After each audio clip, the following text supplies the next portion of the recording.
দেখো বন্ধুরা, আমরা আরেকটি অঙ্ক নিয়ে চলে এসেছি।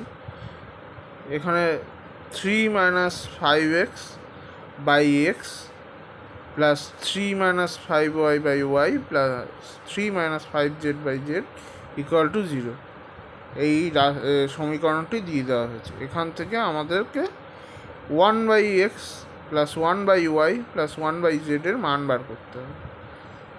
এখানে প্রথম রাশিটিকে আমরা x দিয়ে ভাগ করে দিলাম। 3/x minus 5/x by x plus 3/y minus 5/y by y plus 3/z minus 5/z by z equal to 0।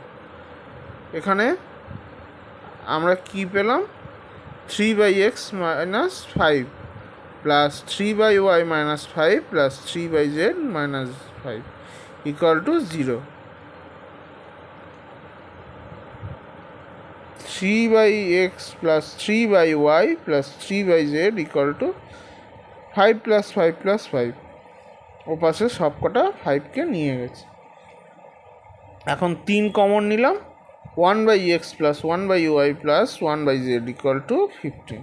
তাহলে 1/x plus 1/y plus 1/z equal to 5।